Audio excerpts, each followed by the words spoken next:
نحمده ونصلي ونسلم على حبيبه الكريم أما بعد فأعوذ بالله من الشيطان الرجيم بسم الله الرحمن الرحيم يا أيها الذين آمنوا إذا قمتم إلى الصلاة فاغسلوا وجوهكم وأيديكم إلى المرافق وامسحوا برؤوسكم وأرجلكم إلى الكعبين. صدق الله العظيم. Alhamdulillah, I think today is our third session regarding the series of courses. And today, the last Saturday, we discussed about wudu, ablution in detail. But I mentioned 2 or 3 times that I'm going to perform wudu in detail. But I forgot at that because of the shortage of time, we started question and answer session. So when I checked my video afterwards before uploading, the rest we discussed everything. So before moving forward towards the new topic, so I will perform wudu in front of you. So I will try my best to include inshallah ta'ala sunan and mustahibat. So the first of all, the thing which we need to remember when we are making ablution or wudu, so our face should be towards camera. And we should sit on the bit high place. कोई stool हो गया या कोई भी call in our language PD वगैरह, or the seat which we have already installed mashallah in our wudu. So that your face should be towards Kaaba, and do the intention as we discussed last Saturday. And after that, read Bismillahir Rahmanir Rahim and wash your hands above wrist, both hands above wrist. Take water in your right hand and put water in your mouth. Index finger, try to do as we do miswak. Surely there is a proper tariqah of miswak. So clean your teeth with your index finger, and if possible, do miswak, that is sunnah. So after that, then do goggles on in my style google.com 3 times and throw water out. And after that, put water in your nose with right hand, and with your left small finger, try to clean nose from inside. If there's anything, try to blow out. After that, join your both hands and put water and try to wash your face 3 times. So now, before moving forward, why am I doing everything three times? Because this is the Sunnah of Ghusl. Subhanallah. So as we discussed, the limit of washing our face from top hairlines lower than our chin, then from right earlobe to left earlobe, from one earlobe to the earlobe. So this is the area which we need to wash anyhow in our wudu. After that, we will wash our arms above the elbows, as we discussed why it is important to wash above the elbows. And 3 times this one, then the other one 3 times. And after that, do khilal of your fingers, do masah. Although this is not complicated, but sometimes people, they don't know what masah is. So just start with drawing your 3 fingers from your both hands, so total 6, and place here, go back side, and try your best not to touch your palm and your thumb, any area of your head. So go back with your palm, come forward with index finger, try to clean this area of here, and with small finger, try to clean with thumb, back side of here. Then surely behind the back side of your hand, this is the part of masah as well. After that, you need to wash your feet and do khilal with your finger. So this is the tariqah of wudu. So let's move forward towards, because today's main topic is ghusl. So before going towards ghusl, I will discuss about such type of hairs which Allah subhanahu wa ta'ala surely created on our body, but it is really important to remove them after certain time.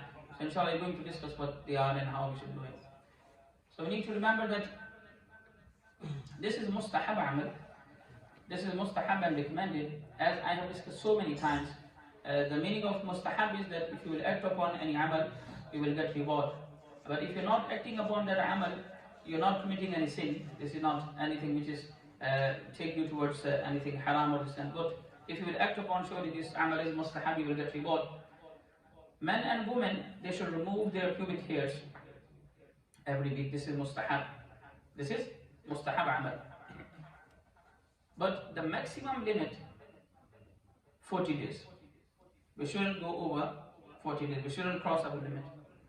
So now the other question is, for example, if we go beyond, or if we are not removing our hairs within 40 days, what will happen? So the people who does not remove their hairs, you will listen surely in detail how we need to remove and everything. So this amal, this your act not to remove your pubic hairs will become makruh tahrimi. Makruh tahrimi. As we have discussed that makruh, they have two categories, makruh tanzihi and tahrimi. So when you listen tahrimi, easily you can understand that this is too much close to the haram. So it is makruh tahrimi not to remove your pubic hairs. Na pasandida bal, or in Urdu we say muwazir enough. So if you not remove them within 40 days, this amal will become not to remove, makruh tahrimi, and this is haram. This is haram, and you are committing sin not to remove. So surely you are busy in everything. We have a lot of other things we can do. Just imagine that every day how many times we go on social media. So I think once a week to remove your hairs is not a big deal. So as we discussed last time that the people, the brothers who mashallah regularly, they remove their hairs, it is really easy to remove afterwards. Okay. So now what are the places? And for example, if we have hairs there, we should remove anyhow. For example, when you bend, just imagine when you do ruku. When you do ruku and when you bend, the line under that navel you say, I think, yeah? Navel, yeah. Is that pronunciation the below under navel? So few belly button belly button so under belly button, few ulama they say the 1 inch lower than belly button. But the ulama who mentioned the technical the point and the place from where we start, when you bend yourself, for example in ruku, the line which comes under your belly button, you should start from there. You should start from there, and you should remove all hairs from where your leg starts. The roots of your leg start. This is a place till where you should remove your hairs. So surely the front part, the male front part, we should, if the hair anywhere above or around or lower, we should remove them properly. It is recommended to remove them every week, but the maximum limit 40 days. Few ulama they mentioned that sometimes what happens that because of the seminal fluid or any discharge, because of any reason, that mada or that discharge stick on our hairs. So the few ulama they say the mustahab amal is to remove hairs from your thighs as well. As I said earlier, maybe few people they say why Imam Sahib is mentioning these type of points. Who else will mention with you? Who else? So why I'm starting? So as I mentioned earlier, I think 2 or 3 times I mentioned that there was a brother who phoned me. He was 27 years old. Maybe he was a bit bigger than that. His age, the number was maybe 35 something, but I think he was 27 years old. And he said, Imam Sahib, I don't know how to remove my hairs. So who else is going to discuss these things? Surely this is my responsibility. If I will not discuss and you people are doing the haram amal, who is responsible? For example, sometimes the parents they should discuss these points.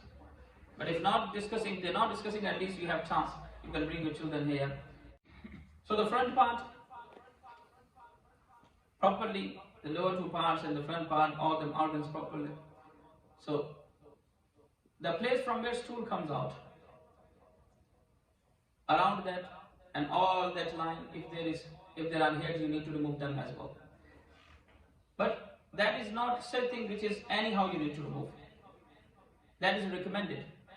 That you should remove hairs around the point from where the stool come out, back side to the on the ird gird जितो पखाना निकल जावे पखाने वाली जो line है उनको भी साफ करना ये उलमा ने लिखा भी रिकमेंडेड है लेकिन अगर कोई नहीं करता वो गुनाहगार नहीं है लेकिन जरा फ्रंट वाली जगह पे उनको अच्छी तरह साफ करना 40 days ये बड़ा जरूरी है.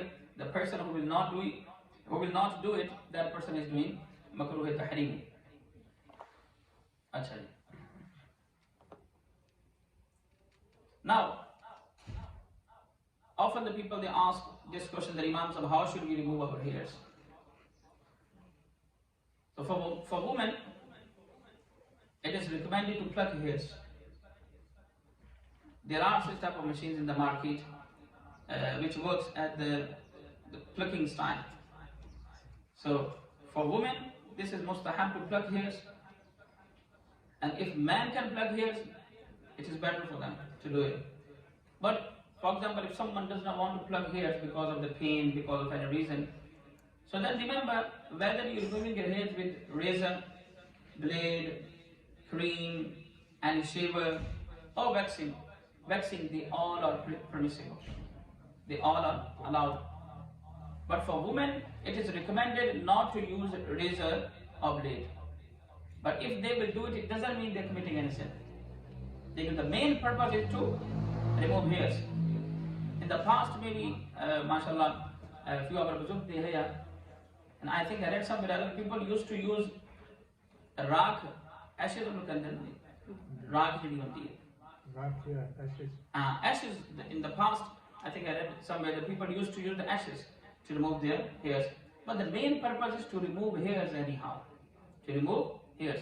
But before moving forward about waxing, I mentioned one point about waxing. Waxing is allowed, but if there is chance that you will open your satar in front of men and women, then this waxing is not allowed. Then waxing is not allowed. But surely the people, they go to the barbers, or the sisters, they go to the parlors. So if they're using, I'm just giving you just ishare. So for example, if they are using the wax by themselves to remove their hairs, so surely they can do it. This is permissible. But if you're opening your satar, if you're opening your private parts, satar di vi fir proper tafsil mein fir agada satar hai. Inshallah aage jaake namaz hai tusi proper mazid bhi sun. So if you're opening your satar or private parts in front of man or woman, it is not allowed. So you're doing haram, so then you shouldn't do waxing. If you can do it yourself, surely you can. Acha ji. Now, sometimes the people they ask Imam Sahib about the laser treatment. Ajkal badi common hai na laser treatment. Then tusi laser treatment karani to kisi aur jagah di kara lo. So again the point is, if you're going to open your private parts, if you're going to open your satar, so then this laser treatment is not allowed. But if you have any such possibility that you can use that laser, you can do laser treatment by yourself, which is I personally think not possible without any proper operator or technician. I don't know what the operator of laser machine called. So if there is possibility that you can use yourself, or if there are portable machines are available and you can use them, so surely you can use yourself. But waxing and laser treatment, only the condition is they are allowed, but only the condition is that you shouldn't open your private parts in front of the man or woman. Achha, let's move towards. So if you have any question about it, just inshallah keep in mind, and then we will discuss about removing hairs. But overall, this is the thing which we should keep in our mind about removing hairs. But the time deadline, 40 days for men and women both. Men and women both. Okay, let's talk about impurities.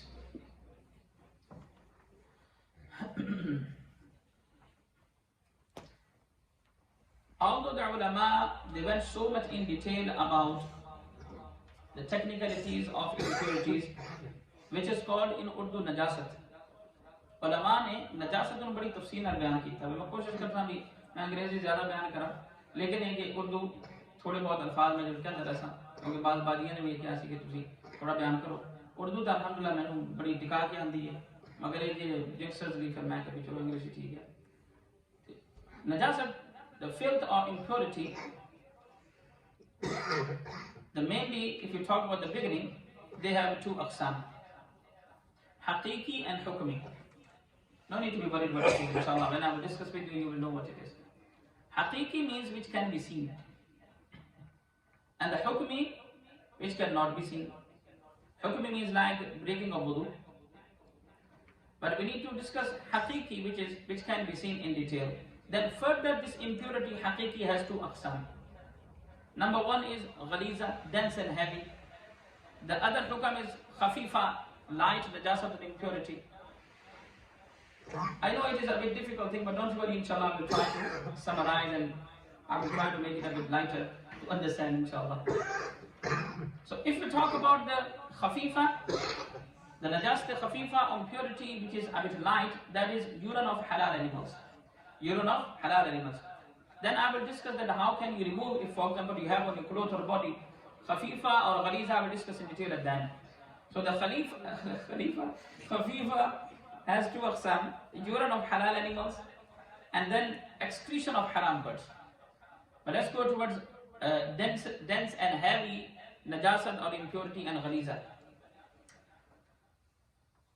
So for example, number one point is urine and stool of a human being. This is ghaliza or dense and heavy najasat impurity. Urine and stool of a human being. Excretion of animals. Urine of haram animals. Similarly, flowing blood of a human and animal. Similarly, wine. Wine da vi hukam hai jehdi Susan taxi driver aba vi kar dena ni. Wine da vi ohi hukam hai. This is impurity is really heavy and dense. Najasat ghaliza. Then excretion of hands and dogs. Seminal discharge. Money. And similarly, mouthful vomiting, pus, blood of hairs and nifas. Blood of hairs and nifas.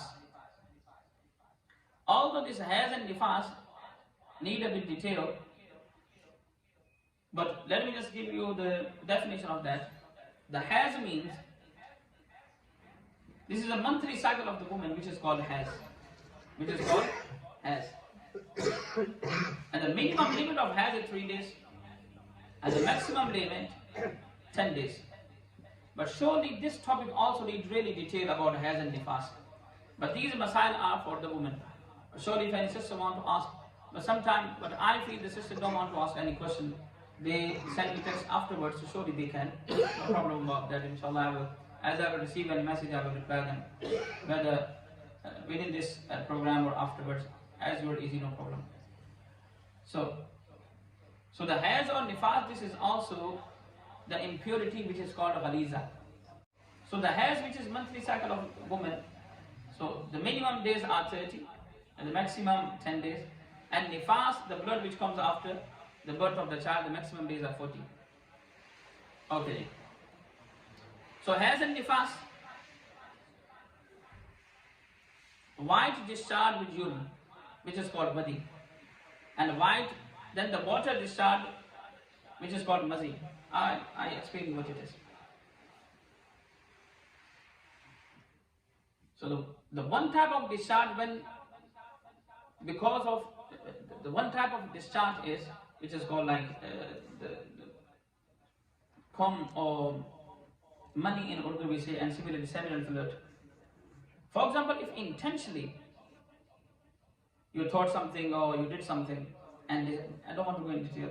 So intentionally, if the seminal fluid is coming out, agar money jehdi hai e niyat tusi karke onu kat de peo, on the bahut sare tarike jehde mani dasda. Agar tusi kat so te zahir toda ghusl tut gaya.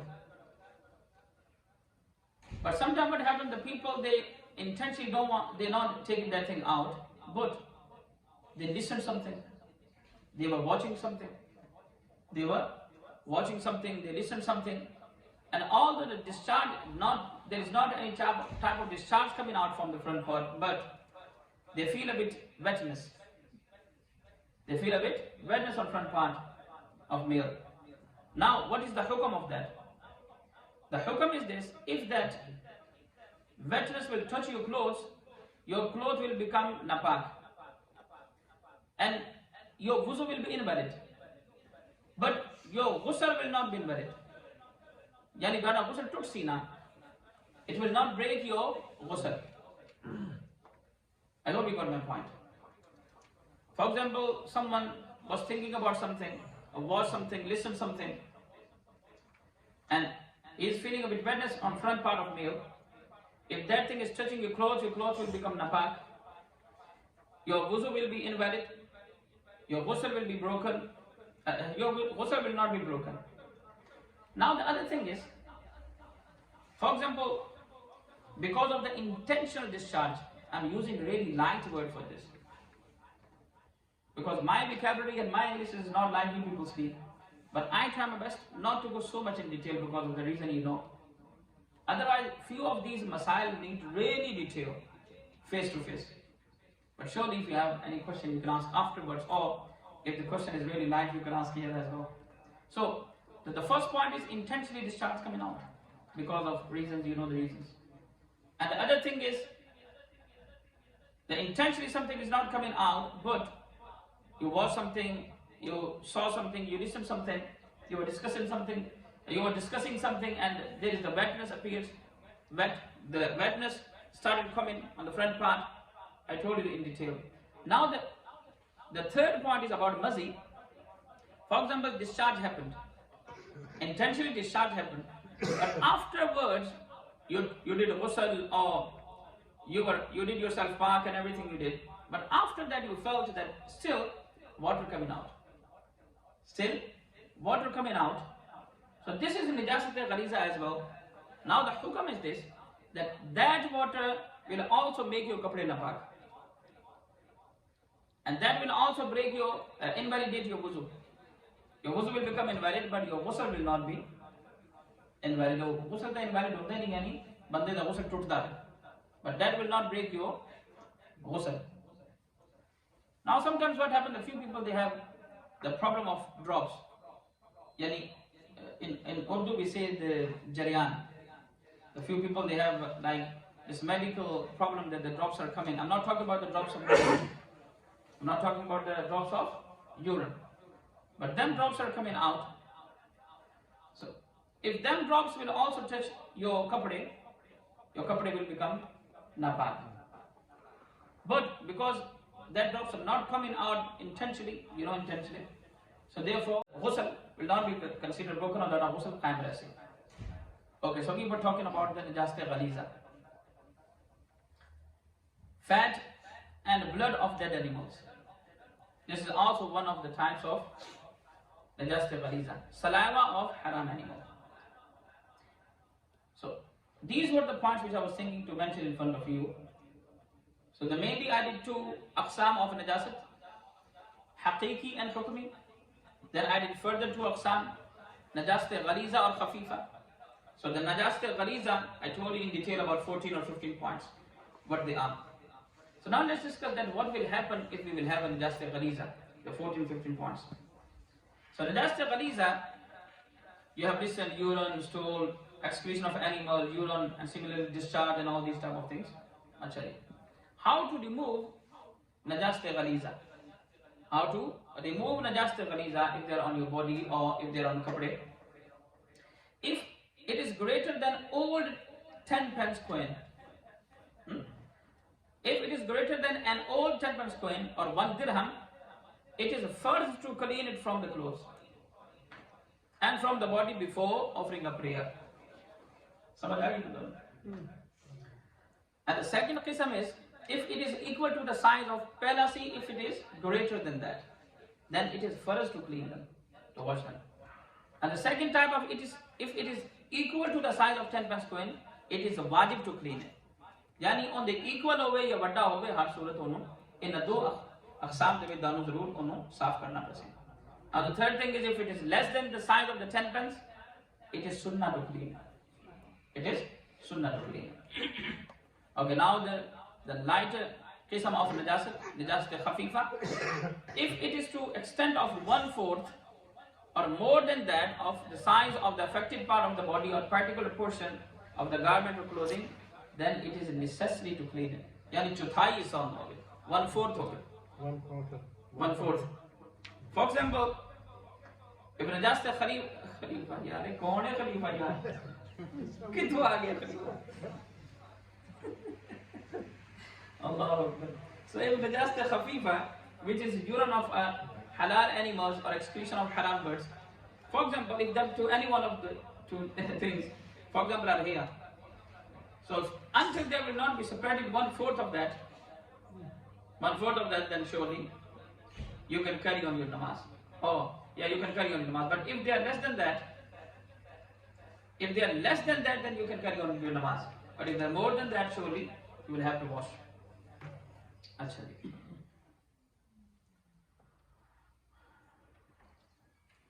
Now, let's come towards the topic of ghusl. Thoda ja main light kar de masle. Let's come towards the topic of ghusl. Inshallah ta'ala, we will go so much in detail about the ghusl, but because of the shortage of time, so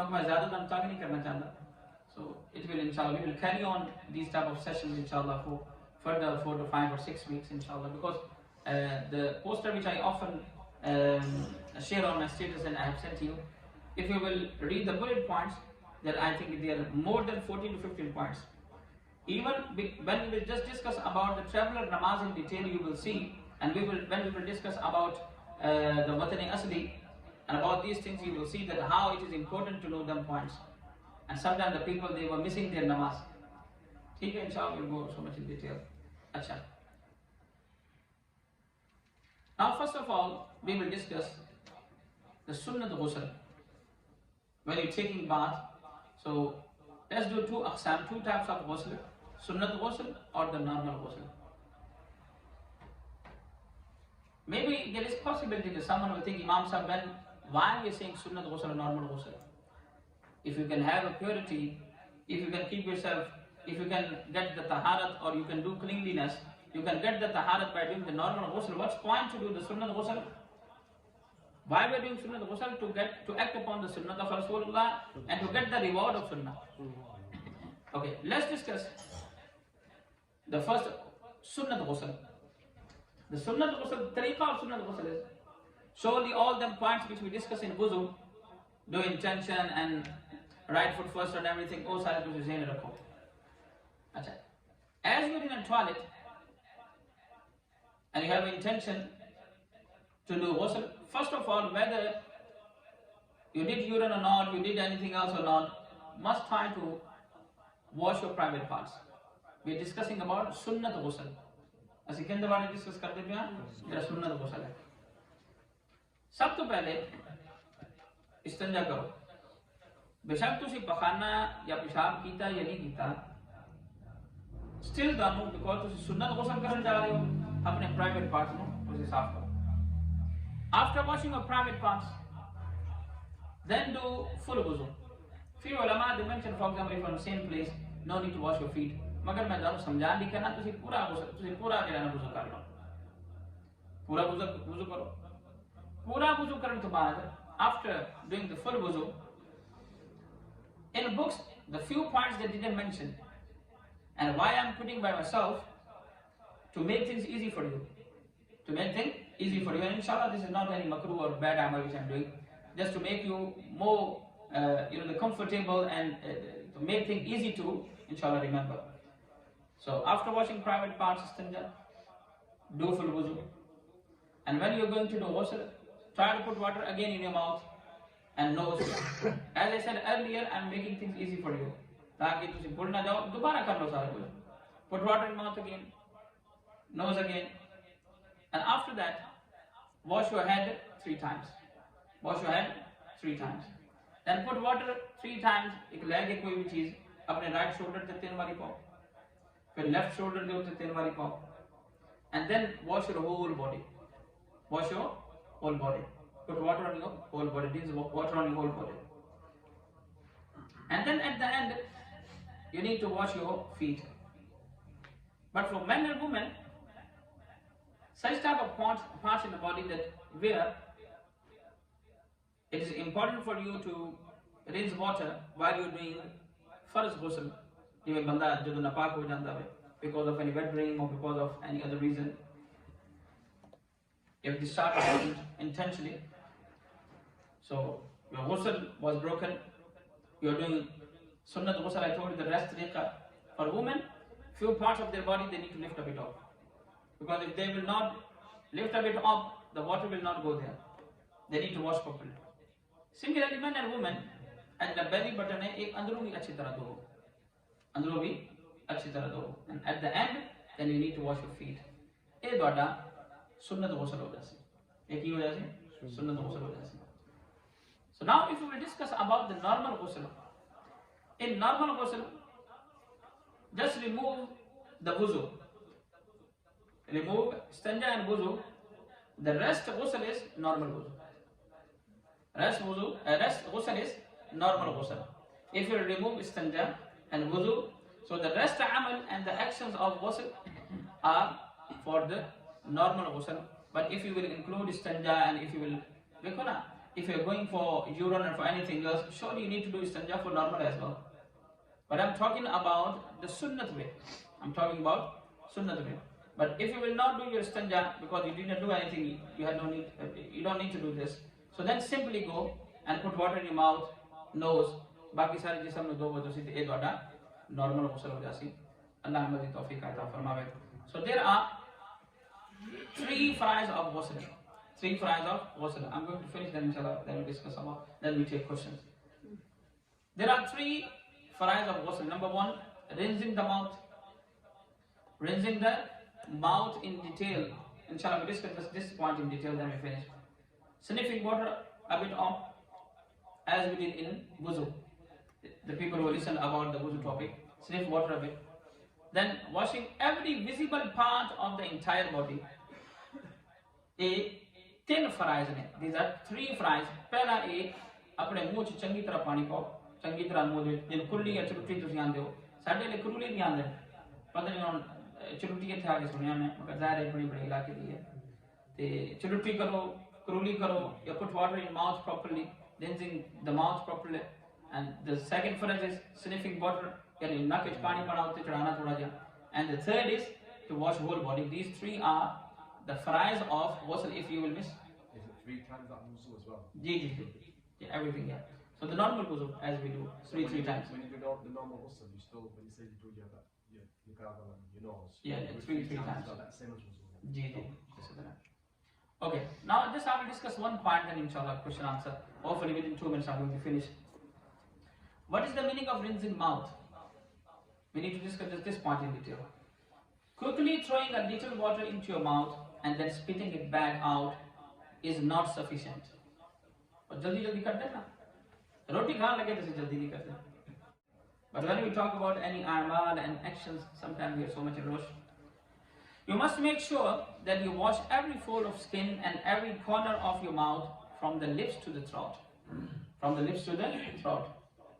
water should reach the area behind the back teeth inside the depth of the cheeks through any gaps in the teeth acha a bada important point this point is really important acha behind the back teeth inside the depth of the cheeks through any gaps in the teeth the gums and over the whole trunk right back to the edge of the throat are not acha if you're not fasting agar you're fasting kar do then we know we need to be a bit careful you should gargle as well it is sunnah to do so acha now the point which I'm saying this is really important to remember bits of a piece of meat that remains stuck in the teeth must be removed for example if your ghusl was broken अंदर को बोटी फंसी सी या कोई और चीज जड़ी और दंदां दे विच मौजूद सी ते हुन गौर नाल सुनो bits of piece or meat that remains stuck in the teeth must be removed unless it is harmful to do so ज़ाहिर है तुसी ये थोड़ा दिन दिना कर दो हौली हौली कर सो so until it is not harmful to do so if prior to performing ghusl you did not this part is really important if prior to performing ghusl you did not realize that there were pieces of meat stuck in your teeth and not only did you complete your ghusl but you prayed your salah as well then salah is valid but you must instantly remove the pieces of meat and wash that area again if a moving tooth has been kept in the place using a fixing agent or braces and water does not get through underneath them the ghusl will still be valid बाद में लोग परेशान हो जाते हैं ना अच्छा थोड़ा गोश्त मेरे मुंह से रह गया सी इसी तरह मैं दंद लगाए उन्हें दोनों की करा वैसे because I'm not discussing about janaza but वैसे एक मेरे ज़हन में point आ गया sometimes what happens a few people they An implant can be done, implant can be done. You get implantation of the teeth, yeah?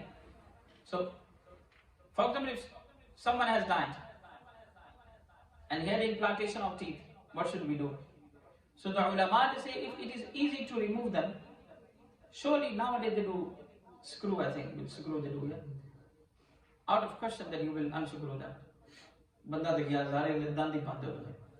So technically if they are removable, easily you can take them out. In the old time they used to have like small haddi they just used to put inside and maybe few people used to put in the water in the night time. So if there are such type of teeth, you should remove after death of that person. But if they are properly screwed inside here, so then because through this way you can damage the body. So then leave as it is, inshallah. I hope a lot of things we discuss, inshallah ta'ala. So still there are a few parts of ghusl left, inshallah ta'ala. So next Saturday, because of Eid, we're not going to do this session, but inshallah ta'ala after we're going to do again, I will inform you through text.